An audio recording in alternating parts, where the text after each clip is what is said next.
السلام علیکم دوستو، میں ہوں Ali Noor Baloch, advocate high court Lahore, اور آپ سے مخاطب ہوں اپنے چینل کے ذریعے۔ میرا چینل ہے قانون سب کے لیے۔ ہم نے بیل پہ ڈسکس کیا تھا، اور اس سے پہلے جو ہم نے ڈسکس کیا تھا وہ تھا قبل از گرفتاری، یعنی کہ پری ریسٹ بیل کے بارے میں ہم نے ڈسکس کیا تھا۔ جب بھی کسی شخص کے اگینسٹ جو ہے وہ کسی مقدمے کا اندراج ہوتا ہے، کوئی ایف آئی آر جو ہے اس کے خلاف کاٹی جاتی ہے، تو ملزم جو ہے وہ ایف آئی آر کی کاپی لے کے سیشن کورٹ میں پہنچ جاتا ہے اپنی عزت کو بچانے کے لیے، اپنے نام کو بچانے کے لیے، کہ جناب میں ایک باعزت شخص ہوں اور میں نے ایسا کوئی جرم مجھ سے سرزد نہیں ہوا، میں نے کوئی ایسا جرم نہیں کیا، لہٰذا مجھے جو ہے وہ بیل گرانٹ کی جائے، اور موسٹلی جو ہے پری اریسٹ بیل اس کو گرانٹ کر دی جاتی ہے۔ یہ بعد میں دیکھا جاتا ہے کہ وہ ملزم نے جرم کیا ہے نہیں کیا، وہ مجرم ہے یا نہیں ہے، یہ بعد کا مسئلہ ہے۔ بہرحال اس کو جو ہے آج جو ہم ٹاپک ڈسکس کریں گے وہ ہے پوسٹ اریسٹ بیل۔ اب ایک شخص ہے، اس نے کوئی جرم کیا ہے یا نہیں کیا ہے، یہ دونوں طرح کے معاملات ہو سکتے ہیں۔ ایک تو یہ ہے کہ اس نے جرم کیا ہے تب بھی ایف آئی آر ہوگی، نہیں جرم کیا تب بھی ایف آئی آر ہوگی۔ بعض اوقات یہ ہوتا ہے کہ مخالفین جو ہے وہ آپ کو سیاسی بیس پہ، فیملی بیس پہ، کوئی کاروباری معاملات ہوتے ہیں، یا کسی اور وجہ سے، کافی ساری اس میں وجوہات ہو سکتی ہیں، وہ آپ کو پھنسانے کے لیے، آپ کو ہراس کرنے کے لیے آپ کے اگینسٹ جو ہے وہ ایف آئی آر کا اندراج کروا سکتے ہیں۔ آپ کے اگینسٹ جو ہے وہ کسی کورٹ میں لٹیگیشن چل رہی ہوتی ہے، مقدمے بازی چل رہی ہوتی ہے، اور آپ کو ہراس کرنے کے لیے وہ ایسا کر سکتے ہیں۔ تو جب آپ پہ ایف آئی آر ہو جاتی ہے، اور اگر آپ نے پری اریسٹ بیل نہیں کروائی، تو آپ اس میں گرفتار ہو جاتے ہیں۔ تو گرفتاری کے بعد جو بیل کروائی جاتی ہے، جو ضمانت حاصل کی جاتی ہے، اس کو پوسٹ اریسٹ بیل کہا جاتا ہے۔ اب سب سے پہلے یہ دیکھا جاتا ہے کہ یہ جو ایف آئی آر کے اندر آپ کے اوپر آفینس لگا ہے، جو جرم لگا ہے، جو دفعہ لگی ہے، وہ ٹرائیبل بائی دا مجسٹریٹ ہے یا ٹرائیبل بائی دا سیشن کورٹ ہے۔ اگر تو وہ ٹرائیبل بائی دا مجسٹریٹ ہے تو آپ پھر مجسٹریٹ کے پاس جائیں گے، اور ان سے مجسٹریٹ صاحب آپ کو بیل گرانٹ کریں گے۔ اور اگر وہ ٹرائیبل بائی سیشن کورٹ ہے تو پھر آپ سیشن کورٹ تشریف لے جائیں گے، اور وہاں جو ہے وہ صاف ظاہر ہے کہ جب آپ گرفتار ہو جائیں گے تو وہاں سے جو ہے وہ آپ کو بیل گرانٹ ہوگی۔ جی ہاں، جب ملزم جو ہے وہ گرفتار ہو جاتا ہے، جس پہ الزام ہوتا ہے وہ گرفتار ہو جاتا ہے، گرفتار ہونے کے جو پہلا مرحلہ ہوتا ہے وہ یہ ہوتا ہے کہ پولیس جو ہے وہ ریمانڈ لیتی ہے۔ اب ریمانڈ کیوں لیا جاتا ہے؟ ریمانڈ اس لیے لیا جاتا ہے کہ ملزم کی ہم نے تفتیش کرنی ہے، اس کی انویسٹیگیشن کرنی ہے، اس سے انکوائری کرنی ہے، اس سے جو ہے وہ ریکوری کرنی ہے، اس سے مقدمے کے حالات و واقعات پتہ کرنے ہیں کہ یہ جرم جو اگر آپ نے کیا ہے تو آپ نے کس طرح سے کیا ہے۔ انہوں نے اپنی پوری جو ہے انویسٹیگیشن کرنے کے لیے مجسٹریٹ صاحب کے پاس یا سیشن کورٹ، جہاں پہ ان کا وہ ٹرائیبل بائی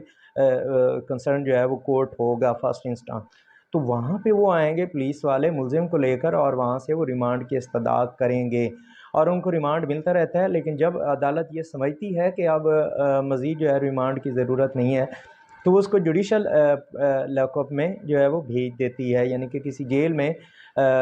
جو ہے عدالت متعلقہ جو ہوتی ہے وہ بھیج دیتی ہے۔ اب جو شخص جو ہے وہ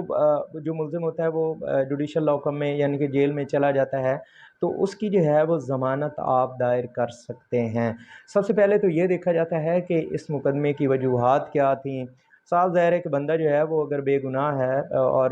وہ اس طرح کا نہیں ہے، جرائم پیشہ نہیں ہے، تو اس کے اوپر جھوٹی ایف آئی آر کے اندراج ہوا ہے، اور حالات و واقعات جو ہے وہ اس سے حقیقت میں مبنی نہیں ہے، تو صاف ظاہر ہے اس کی جو ہے وہ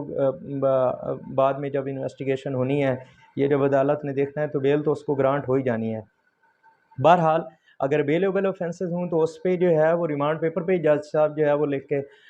وہ ریمانڈ ختم کر کے وہیں پہ جو ہے اس کی رہائی کا جو ہے وہ آرڈر فرما سکتے ہیں۔ اور اگر وہاں پہ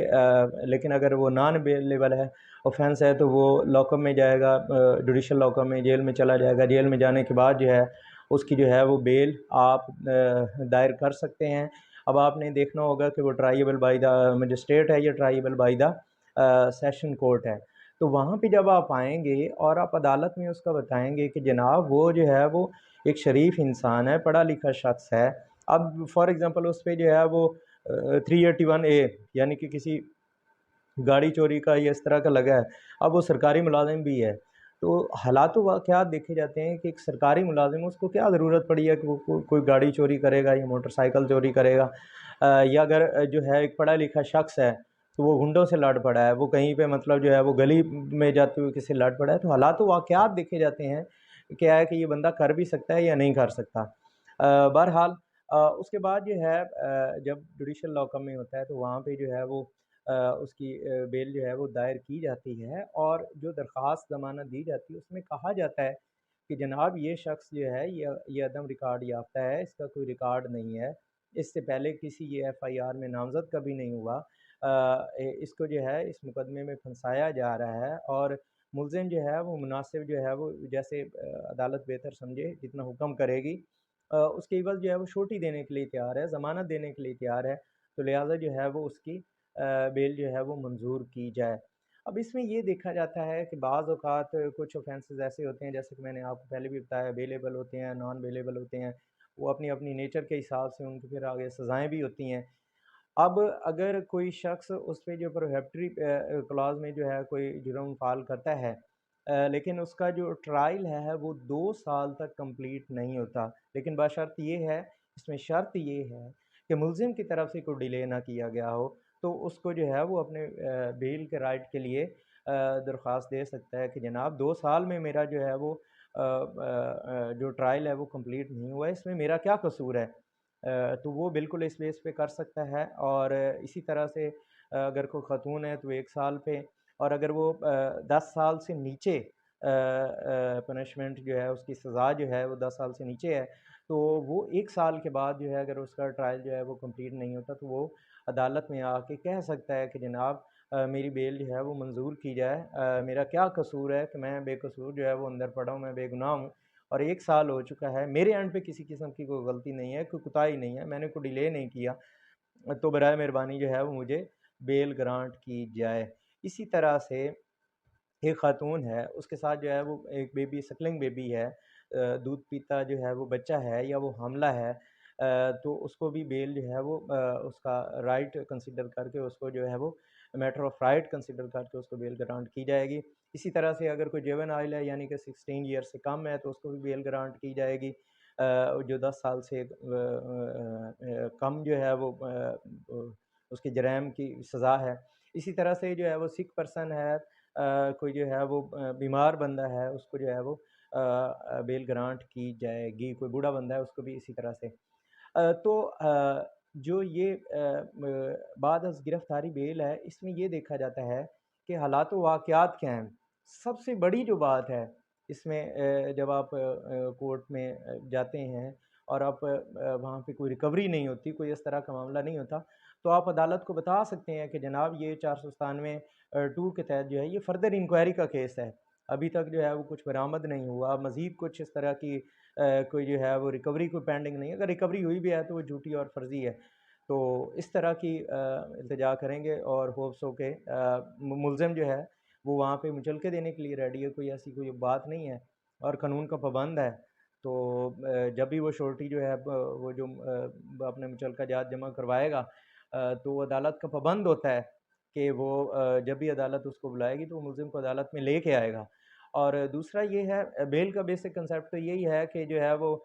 جوڈیشل لاک اپ کسٹڈی سے لے کر کسی شورٹی کے حوالے کر دینا، ضمانتی کے حوالے کر دینا ملزم کو کہ بھائی صاحب یہ بندہ جو ہے یہ ہم آپ کو دے رہے ہیں، اور جب اس کی انکوائری کی جب تاریخ ہوگی، جب ہمیں بلائیں گے، تھانے میں بلائیں گے، عدالت میں بلائیں گے، تو آپ اس کو پیش کریں گے۔